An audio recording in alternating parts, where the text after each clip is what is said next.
On the 20th anniversary of 9/11, students want Islam exonerated for all responsibility from the attack. Just like on the 4th of July, as we saw, they blamed America for all the world's atrocities. Just a piece of advice: you don't want to be in a nursing home when this next generation of Quislings takes the reins of power. But this clown show generation we're bringing up, God help us. I'm Dr. Duke, she's Katie, and this is the Dr. Duke Show.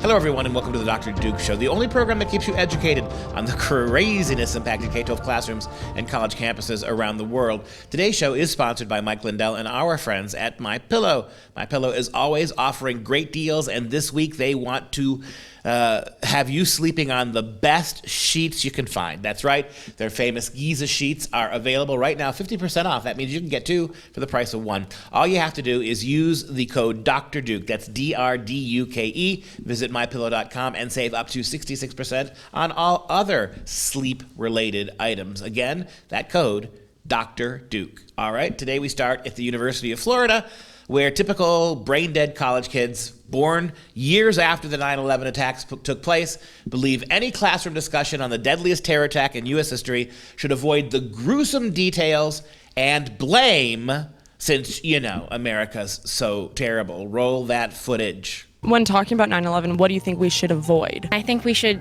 avoid a lot of more gruesome facts. Avoid talking about its roots in Islam, because that was an extremist group. I think that the 9/11 attack should be taught in a way that doesn't really target more who did it, but more how we can move forward and different healing processes that we can go through to make everything good again. Avoiding kind of placing blame, because when you get to the more specific factors that were at play, it kind of opens the opportunity for things like Islamophobia and ideas of American exceptionalism. There's a recent video that came out from the Virginia Department of Education that showcased an American university lecturer, and she basically said that when talking about 9/11, we should avoid talking about American exceptionalism. Would you agree with that? Yeah, for sure. We definitely should, because we don't need more nationalism in this country. We need more healthcare. I don't know. I think they should focus on America's faults, not how amazing we are and how we need to be superior, because we're not. I think it's a dangerous mindset to teach young people that, because I think that's the reason why a lot of people grow up to be kind of extremists and really nationalistic. Not quite right. Just so everyone gets, I want to give credit where credit is due to Ophelia Jacobson, who always goes out for campus reform and goes to various universities. This time it was University of Florida, so that's where all those students were from. So if you're thinking about going to the University of Florida, I'd suggest going anywhere else. So how many times did you hear the word That's beside the point, because we know that our students aren't being educated. Yep. And based on what they were actually saying, what they want is to be downtrodden. They want to be downtrodden. They don't want to aspire to do better or to be better or to, look to the stars. Well, worse than that, dream about something positive. They don't want to like their country. They don't want to, because that's all they've been learning about. It drives them crazy. And this idea that they come up with, I've learned a lot. Just that video, you learn about it. So you can't show the gruesomeness of 9/11 because, let's hide from the American people the violence of another culture. Meanwhile, you can't talk about the exceptionalism of America because, as that one very annoying woman in the brown pants said, because we should talk about America's faults. Well, I mean, why? Why? You want to excuse Islam and you want to excuse the perpetrators of 9/11 because they were an extremist group. An extremist group. That doesn't count, right? According to your government, your Joe Biden government, Katie, what is the single greatest threat facing America today? Oh, it's the terrorists within. White people. From January 6th. That's right. That's so usually what it is. white people are extremists. So that's a white extremist group, apparently, right? Is she willing to forgive them? Don't think so.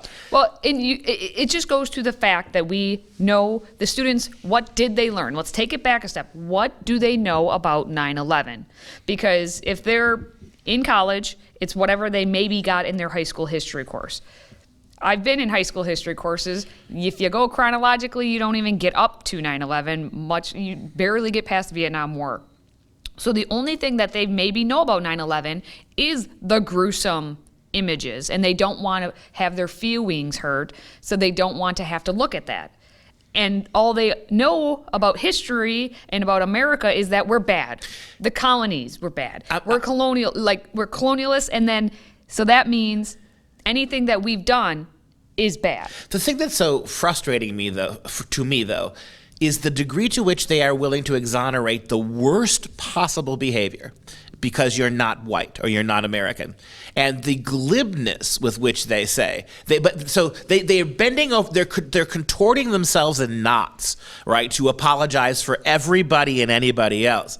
But when it comes to their own country, they are so completely glib about what a lousy place it is, and the fact that it does not trigger some kind of reasonable response chord in their brain, that they can't see their own hypocrisy. That's what's chilling about this. Well, and that's what, this is what they've grown up with all their lives. Not every single person, so don't get mad at me. But in general, all their lives, they've been way too comfortable.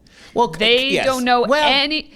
There's a level of comfort, and I talk about this a lot, in terms of there is a stark difference between anyone who actually remembers where they were and what they did when 9/11 hit versus those who don't. There's just a difference in understanding. And people have said the same thing in terms of when JFK was assassinated. They remember and how that changed them. These students some of them weren't even born yet. Others were maybe 1 year old. Or if you want to take, if you want to take the analogy, you just need the JFK. It changed me. Mm-hmm. The mode of thinking. Well, what did 9/11 do for the consciousness of young Americans? It made them change the view of their own country from like to hate, among other things. And that's a staggering thing to keep in mind. One of the things that seems to be going on here for these kids who were not alive when 9/11 happened, but their entire exposure to 9/11, largely through the news and through their teachers, has changed them. 9/11 has changed them forever. That attack on us is a reason to hate us. Now that is pretty unprecedented in American. I mean, you think about what happened with going all the way back to the burning of the White House. That had an effect, changed people, didn't it, back in the 19th century? And the effect of that was to rally around. Pearl Harbor had changed people forever to become more patriotic and more willing to sacrifice for the country. Can you think of anything before 9/11? Any event, maybe Vietnam, perhaps? That caused people to change them forever, but in a negative way. Well, definitely Vietnam and what happened, and depending if you were in college at that time, the experience you had through then. So it would be an interesting comparison to the people who kind of were in college during Vietnam or shortly before or after, probably after then, versus what, the kids who I would say were late elementary at earliest to much older, and how that affected them. It would be an interesting comparison to look at and see what happens. Yeah, to our audience, I think the thing that you have to take away from this, whatever your political worldview is, I assume if you're watching us, we know what your politics are, because God knows lefties aren't broad-minded enough to stray into enemy territory. However, the glibness of this all, it's like America sucks, America's worse than everything else, we should emphasize everybody else should, in the name of multiculturalism, we must hold up the achievements of other cultures, even if there aren't many, and focus on our faults. It's the regimen. It's the programmed nation of this, the programmed nature of this. These kids have been, for lack of a better word, thoroughly and completely brainwashed, and nothing's going to get through that thick cloud of anti-American nonsense.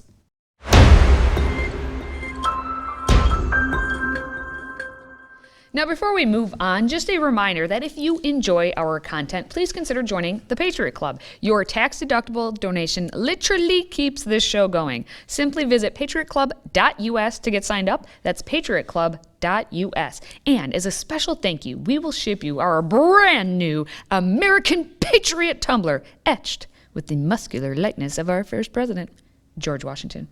Now, callous is but one word to kick off this next story. Callous. You can think of some other words once you see what I'm talking about. We have a Washington University in St. Louis student senator who just couldn't take it even one more moment longer to have little American flags put into the ground for the 9/11 memorial. He could not, I say. So he decided he would get some trash bags, and I guess he's doing some work. For once, he's lifting a finger, but he's putting 2,977 American flags, one each representing of those who were murdered on 9/11. And so he did the work. He did the work himself. All 2,900, in 77. And I want you to watch in this film clip. I want you to watch what the complete antithesis of what we just saw. The first story, we saw American born and raised kids effectively exonerating Islam for what happened on 9/11 while arguing that we must stress the faults of America. Here you have a Muslim American young man who has taken a completely opposite take on things.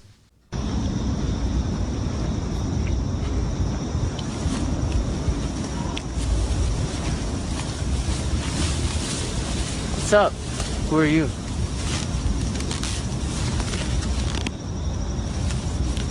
Okay. Kind of weird when some random person just walks up and photographs you. So that's Fidel El-Kalani. And that videoing was Nathaniel Hope, who is a member of the University's College Republicans. And he clearly got video, caught red-handed, if you will, of Fidel carrying the trash bags. And now that memorial that was on the campus was part of the Young America's Foundation 9/11 Never Forget project. Across the nation, they were doing this. And so this chapter on the WU campus decided to participate. And when YAF reached out to Fidel, he said, I did not violate any university or legal policy. Now go away. How nice of him. What about theft? What about this? What about interfering with free speech? I mean, he may say that, but if I'm this university, and I ask this broader question, if young leftists like that feel that they can throw away somebody else's private property, that they feel that they're allowed to stop any piece of free speech on campus that they don't like, then if that's not illegal, then the Constitution has been already nullified. Well, that's a public university, so I'm sure, being a student senator, he knows what's going on. But hey, Fidel is the victim here. That's right. And as we learned via Twitter, he, him pronouns. He tweeted out, I was not throwing them away. I was labeling them in bags on the field. Get it right. And he separated everything with a comma, so I want to say, get your grammar correct, Grammar's sir. white supremacy. Now, El-Kalani claimed that on Instagram on Sunday, or actually it was Saturday night already, that he was not stealing or disposing of the flags. And he even called it the flag relocation incident. Flag relocation incident. So I was relocating somebody else's property to the trash. Well, right? No. Not according to what he says, but the plot thickens. Nathaniel Hope again followed up by finding some of the flags in the trash can near where their little confrontation, I guess, happened. Now, according to students who participated in the Never Forget project, the 9/11 Never Forget project at WU, El-Kalani already was trying to destroy the display on Friday night on 9/10, and he was told to stop after campus police were even called, and after being caught then in the morning, campus police were called again, and this time they warned that he would be arrested if he disrupted the display again. Interesting, because he completely destroyed the display. Yeah, there. Can I ask you one question to America? America, okay. Katie's going to take on the role of America right here. So what would have happened to this young, courageous Muslim freedom fighter or fighting for Muslim representation. What would have happened to him if he had done the exact same thing to a Black Lives Matter group's cross for every black person killed by a cop? What if there were? Well, unfortunately, there wouldn't be 3,000 of them, would there? There'd be a handful of crosses there to represent that relatively few people killed by black people killed by white cops for no good reason. That would be a very small protest. But what if somebody came and took those crosses and dumped them into a garbage sack and then into the track? Do you think the university's response, what the university's response is? Now again, they didn't respond formally to the university. But you would think that if somebody did that, stole a Black Lives Matter protest in that way, the university would have something to say about systemic racism and everything else. Well, let's listen, because the university did respond. Here's their response, questioning whether or not he will face disciplinary action. They said, "We were disappointed to learn about the disruption to the 9/11 display on Mudfield. We condemn the interference with the expression of support by the college Republicans for the victims of the national tragedy that took place 20 years ago today. The actions surrounding this incident were not on behalf of the university or a university-sponsored organization. We value freedom of expression in all forms and will work to ensure that all students are able to express their points of view through appropriate channels without disrupting the rights of others to show support for causes they care about. This is a critical component of our core values, and we are committed to facilitating free speech on campus." In other words, no. So it's important to note that a 9/11 display at Michigan State University was also vandalized on Friday night. So this wasn't, obviously they're related in that they both were 9/11 displays, but not related anywhere else. But still, another display was taken out. And also, in response to a Twitter user, our friend decided to say that he actually stole the flags as an act of protest against American imperialism and the 900,000 lives lost as a result of post-9/11 war. So he tried to explain himself. And I love that, too. What else have our kids learned besides apathy and hypocrisy, as we saw in the first story? They've learned now, thank you, Black Lives Matter, they learn now that violence, theft, and all sorts of illegalities, the disrespect of somebody else's property, they've learned now if they call that protest, not only do they have to feel bad for being thieves and destroyers of liberty, but now they are actually morally superior. So when you get robbed and beaten and stolen from and your building gets burned down, if it's done in the name of left-wing protest, well, so much the better for the criminal.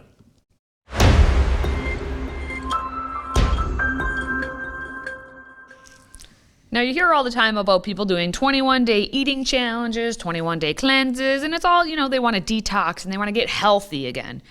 Well, now you can do a 21-day challenge with anti-racism.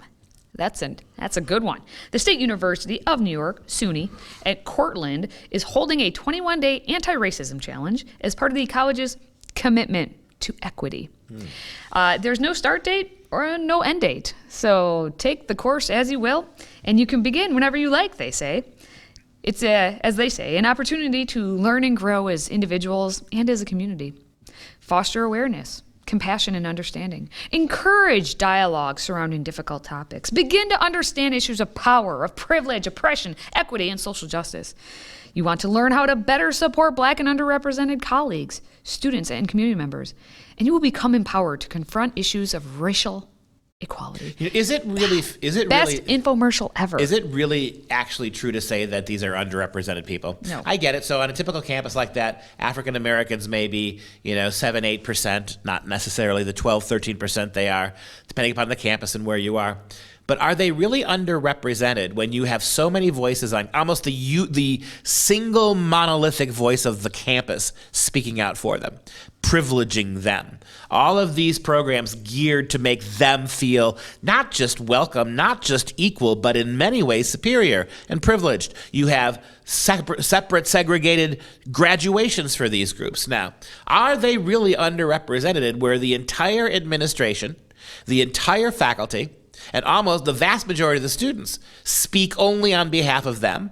The programs that money goes to, the programs is not being spread equally across racial divides or representatively so that people with all sorts of different worldviews are being represented. How much of that goes to the social justice warriors of campus? Overwhelming blocks of resources are spent propping up institutionally the so-called underrepresented groups. They are not underrepresented. They are overrepresented. They are represented at the expense of almost everybody else. Quit calling them underrepresented groups. Now, you may be one who should participate in this because the challenge is being open to all members of the SUNY Cortland community, regardless of their age, race, ethnicity, prior anti-racism work. So you can be a complete newbie and go to learn. In fact, to be the less you know, the less you've studied, the more we want you. Yes, you are welcome to share the challenge with friends and family, but the Facebook group they're going to do and reflection form are intended for the SUNY Cortland participants. So, hey, you can be friends and family. You can make a difference. So, according to them, you may ask yourself, how will my participation make a difference? Well, they have an answer. Change is hard, especially when we look at hundreds of years of structural and systemic inequality. The challenge is a way to become familiar with topics of privilege, oppression, equality, and social justice. By challenging yourself to learn and grow, you can spark change in yourself, which can create a ripple effect in your family, workplace, or school, community, and beyond. Yeah, so what are they going to do? Put out a PDF anti-racism challenge tracker sheet so you can fill it out as you go, right? Here are just some of the days.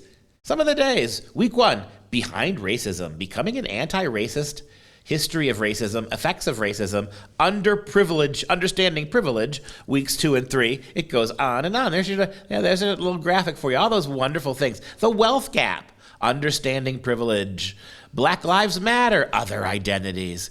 How about some of these ones? Media and Racism, Healing, Intersectionality, Anti-Racism and Equity in the Workplace. So you can see this is the perfect microaggressions, one of my favorites, right? So notice what you've got here. This is not merely an attempt to uplift African-American kids or simply to talk about racism. This is the whole intersectional cherry pie, right? We're going to talk about this feminism and Marxism and environmentalism and transgenderism and queer theory and every anti-capitalism and pro-socialism, and the end goes on and on. It's one more way to drive the same mind-numbing, endlessly socialist lessons into the thick skulls of kids who can barely read.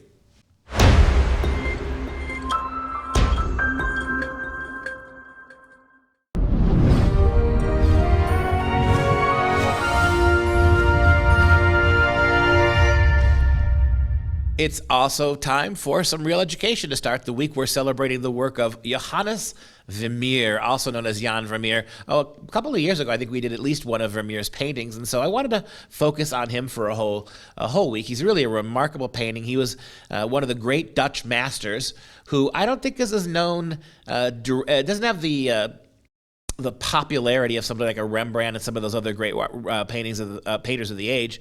His work is remarkably different. He was born in 1632, died in 1675, and he was actually if we understand him correctly, he seems to have lived a very hermit-like life. Almost all of his paintings, and there's some really beautiful paintings, were done in 2 rooms, you can tell, in the same 2 rooms of his house. He didn't seem to get out much. He didn't seem to get about very much. He spent most of his time painting young women in those 2 rooms, which when you ask yourself, well, how can he be considered one of the great painters? Well, just take a look at what he did. Here is the first painting of the week, and it's absolute beautiful. Woman Holding a Balance by Vermeer. And there she's got a very small scales, like a balance in her hand, and she's standing over in one of those. That's the same room you're going to see again and again all week, right? The same corner room with the same light coming in from the upper left window at the top there, the same clutter in the room, the same very suggestive posing and imagery and illusions around them. So this is, again, Woman Holding a Balance, also called Woman Testing a Balance. It's an oil painting.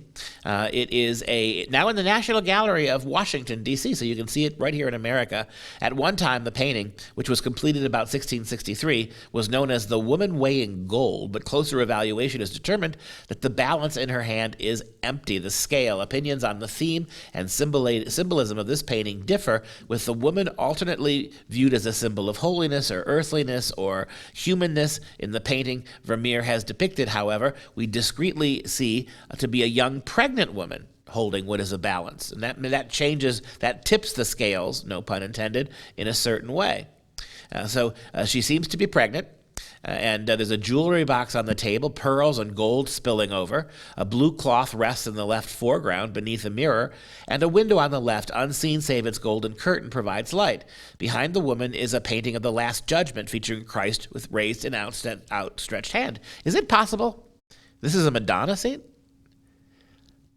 The coming of Christ was going to bring justice to all of us. And is that the symbol in her hand? The fact that she's wearing Virgin Mary blue, at least in her top, wearing the white veil? The fact that there are the gifts of the Magi, some of them at least, on the table before her. The light coming into the window, as we saw in so many Renaissance paintings, where the light symbolizes the overpowering of God, of Mary by God, the impregnation of Mary through light. Is this really another Madonna scene? Okay, before we go, let's show some love to our Patriot Club members. Today, we're going to give a shout out to Robin from Weir, New Hampshire. Robin, thank you for supporting us. And that's our show. For Freedom Project, I'm Dr. Duke, she's Katie. Until next time, stay like Robin and keep yourself educated.